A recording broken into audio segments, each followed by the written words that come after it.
বিসমিল্লাহির রহমানির রহিম। আসসালামু আলাইকুম ওয়া রাহমাতুল্লাহ। আমাদের দ্বিতীয় পার্টে আলোচনা হয়েছিল আল্লাহ সুবহানাহু ওয়া তাআলা সব জায়গায় আছে কি হবে আছে।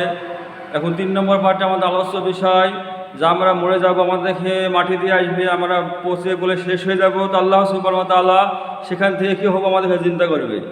তো সম্মানীয় সাথী, আল্লাহ সুবহানাহু ওয়া তাআলা যে মহান, যে আল্লাহ সুবহানাহু ওয়া তাআলা সমস্ত সৃষ্টি জগতের স্রষ্টা, আল্লাহ সুবহানাহু ওয়া তাআলা যাহা ইচ্ছা তাহাই করতে পারে। আল্লাহ পাক শুধু বলেন যে কোন হয়ে যাও, তো সঙ্গে সঙ্গে হয়ে যায়। এই কথা বলতে আমাদের পরিপূর্ণ একই বিশ্বাস রাখতে হবে। তো যে কোনো জিনিস প্রথমবার তৈরি করা হয়েছে মুশকিল, কঠিন, আর দ্বিতীয়বার তৈরি করা হয়েছে কি সহজ। তো আল্লাহ সুবহানাহু ওয়া তাআলা আমাদেরকে প্রথমবার তৈরি করেছে নাই থেকে, আর আল্লাহ সুবহানাহু ওয়া তাআলা আমাদেরকে দ্বিতীয়বার তৈরি করবে, এটা আল্লাহর কাছে কোনো ব্যাপারই না, আল্লাহর কাছে অতি সহজ। আমরা প্রত্যেকে চিন্তা করি, ভাবি, যদি আমাদের জন্ম হলো, পৃথিবীতে আমি আসলাম, সেদিন থেকে নিয়ে পিছনে 12 মাস আগে যদি আমরা দেখি যে দুনিয়াতে আমার কোনো চিহ্ন ছিল না, কোনো রং, কোনো কালার, কোনো কিছুই আমার ছিল না। তো আল্লাহ পাক সেই কি নাই থেকে এক ফোঁটা পানি থেকে, আল্লাহ পাক আমাদেরকে মায়ের পেট অন্ধকারে বানিয়েছে। তো সে আল্লাহ সুবহানাহু ওয়া তাআলা আমাদের মৃত্যুর পরে আবার দ্বিতীয়বার জিন্দা করবে, এটা আল্লাহর কাছে অতি সহজ, একদম সাধারণ। আমাদের বুঝে আসছে না, কিন্তু আল্লাহর কাছে একদম সহজ। যে কাজ করে, যে বিষয়ে তার দক্ষ আছে, সেই কাজ তার কাছে সহজ, কিন্তু যে করে না সে তার কাছে কি কঠিন। যেমন আজকে বিজ্ঞান কী করছে, লোহার পরে মেহনত করে লোহা স্তর আকাশে উড়ে চলে যাচ্ছে, লক্ষ লক্ষ লোক, কি 500-700 লোক চলেছে আকাশে উড়ে জাহাজে। কি হচ্ছে, এখান থেকে সৌদি আরও কথা শুনতে পাচ্ছি, চেন্না, দুবাই, কথা হচ্ছে, মানুষও দেখতে পাওয়া যাচ্ছে, এটা মানুষে বানিয়েছে। কিন্তু এটা আমরা তোমরা পারবো না, এটা বিজ্ঞানরা তৈরি করেছে, ওরা সহজ হয়ে গেছে। দেখেন যারা ডাক্তার কী করে অপারেশন করে, তাই কি না, হার্ট অপারেশন করে, পেটে লাড়ি ভরি বের করে কি টেবিলে রেখে দেয়, তারপরে কি সমস্ত চিকিৎসা করে। তারপরে দেখে চোখ এত সূক্ষ্ম কিনা, চোখে সূক্ষ্ম কোষ আছে, তো এই চোখ কেটে আবার অপরের চোখে লাগিয়ে দেয়, এ কি ডাক্তারে। তাই চিন্তা করেন কত কঠিন বিষয়, যে কত সূক্ষ্ম কি কোষ আছে, এই চোখে আবার কেটে আবার অন্য জনের চোখে লাগিয়ে দেয়, এটা কত কঠিন কিনা। কিন্তু এটা আপনার কাছে কঠিন, মুশকিল, যে কী হবে। কিন্তু ডাক্তার যে ওই বিষয়ে কি ট্রেনিং প্রাপ্ত, যে মেহনত করেছে, তো তার কাছে কোনো ব্যাপারই না, তার কাছে একদম সহজ, নর্মাল বিষয়। তো যেটা আপনার কাছে কঠিন, সেটা কি যে ওই বিষয়ে দক্ষ, তার কাছে সহজ হয়ে গেছে, ও কাছে সহজ। তো অনুরূপভাবে যে আল্লাহ সুবহানাহু ওয়া তাআলা আমাদেরকে নাই থেকে বানিয়েছে প্রথমবার, তো সে আল্লাহ সুবহানাহু ওয়া তাআলা দ্বিতীয়বার বানাবে, এটা কোনো ব্যাপারই না, অতি সহজ। দেখেন আমরা যে মোবাইল ব্যবহার করছি, যদি মোবাইল এখন ভেঙে কুচি কুচি করে ফেলা হয়, যদি কাউকে বলে আপনারা মোবাইলটা ঠিক করে দেন, কেউ পারবেন না, আমিও পারবো না। কিন্তু যে মোবাইলটা বানিয়েছে তাকে যদি দেওয়া যায়, তো ওরকমই সে মোবাইল আবার বানিয়ে দিবে কিনা দিবে, কেননা ওই বিষয়ে দক্ষ আছে।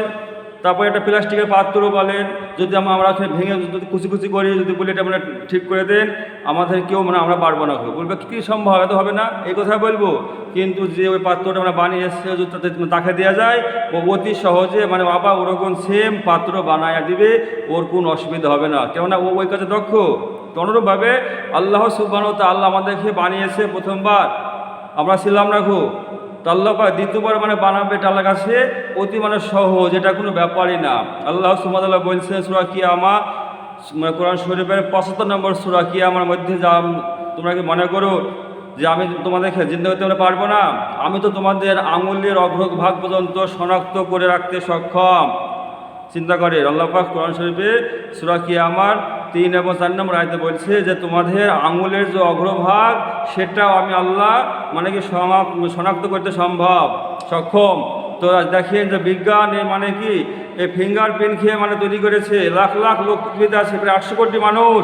তো কি লাখ লাখ টাকা কি লেনদেন হয়েছে ব্যাংকে, কিন্তু কেউ কারোর সঙ্গে মিলছে না। তাই এর মধ্যে কি আছে আঙুলের মধ্যে? তো এই আল্লাহ সুবহানাহু ওয়া তাআলা এই কথাই বলেছে যে আঙুলের যে অগ্রভাগ, সেটা আল্লাহ পাক শনাক্ত করতে পারবে, আল্লাহর কাছে কোনো কিছুই অসম্ভব নয়। একসময় হযরত ইব্রাহিম আলাইহিস সালাম আল্লাহকে বলেছিল যে আল্লাহ, তুমি তো মুর্দাকে জিন্দা করবে, তো কী করবে, আমাকে একটু দেখাইলে আমি খুশি হতাম। তো আল্লাহ পাক বললেন, তুমি কি বিশ্বাস করো না? তো ইব্রাহিম আলাইহিস সালাম কী বলেছিল যে আল্লাহ, আমি তো জানি, আমি বিশ্বাস করি, কিন্তু আমার অন্তরের চাহিদা, আমার অন্তরে কি আমার দিলটা ঠান্ডা হবে আমি দেখলে। তো আল্লাহ পাক কি বললেন, ইব্রাহিম তুমি 4টি পাখিকে মানে কি মানে পশু লালন পালন করো এবং তাদের সঙ্গে তুমি পোষ মানাও এবং ওটাকে মানে কি জবাই করো। জবাই করার পরে সমস্ত গোছগুলো এক জায়গাতে মিক্সড করো। মিক্সড করার পরে 4টি বড় মানে পাহাড়ে মানে 4 জায়গাতে রেখে এসো। তারপরে কি করো, নিচ থেকে সে পাখি নাম ধরে ডাকো। তো যখন ডাকা হলো কি দেখছে যে সে সমস্ত গোস্ত মানে এই পাহাড় থেকে এই পাহাড়ে, এপার থেকে এই পাহাড়ে গোস্ত মানে ছোটাছুটি করছে, সমস্ত মানে এক জায়গায় জমা হয়ে মানে সে পাখি হয়ে আবার মানে ইব্রাহিমের সামনে চলে আসলো। তো আল্লাহ পাক দেখিয়েছিলেন নবী ইব্রাহিম আলাইহিস সালামকে যে আমি আল্লাহ কেমন করে মৃতকে জিন্দা করি। তারপরে সূরা কাহাফের মধ্যে আছে যে হ্যাঁ যে 6 জন কিংবা 3 জন যে সে পাহাড়ে গুহায় মানে চলে গিয়েছিল, এক ঘুমে আল্লাহ সুবহানাহু ওয়া তাআলা 309 বছর মানে কতক্ষণ পার করেছিলেন। তো আল্লাহ পাক এই আল্লাহ পাক যা ইচ্ছা তাই মানে করতে পারে, এ বিষয়ে আমাদের কি পরিপূর্ণ ইয়াকিন পরিপূর্ণ বিশ্বাস রাখতে হবে। আমার কাছে মুশকিল, আপনার কাছে মুশকিল, কী হবে কিন্তু যে আল্লাহ সুবহানাহু ওয়া তাআলা সমস্ত কিছুর মালিক, আল্লাহ পাক যা ইচ্ছা তাই মানে করতে পারে। তিনি তো আল্লাহ।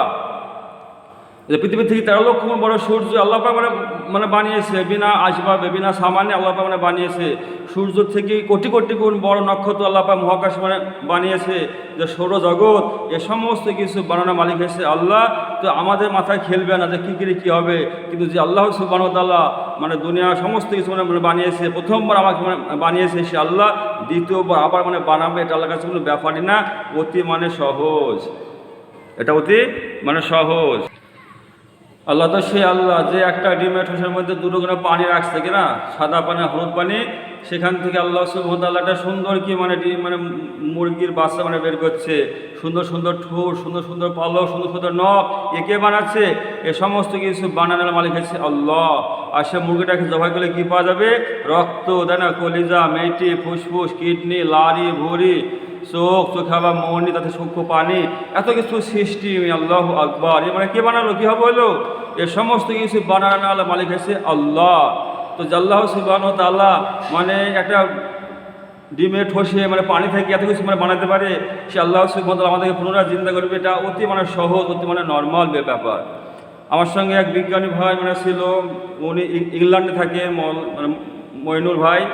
তো ওনার সঙ্গে সফর করেছিলাম। তো উনি এই কথা মানে বলছিলেন যে বিজ্ঞান আজকে মেহনত করে এমন জায়গায় আমরা পৌঁছেছে, যদি আমরা 50,000 বছর আগে মানুষ মারা গিয়েছে, পচেগুলো শেষ হয়ে গেছে, কিন্তু সেই মানুষের একটা হাড় আমরা বিজ্ঞানকে দিয়েই, তো বিজ্ঞান কী করবে, ওই মানে কম্পিউটারের মধ্যে দিয়ে মানে মেশিনের মধ্যে দিয়ে ওটা পরীক্ষা করবে যেটা কিসের হাড়, তো এটা মানুষের হাড় মানে মনে করে মানে ধরা গেল।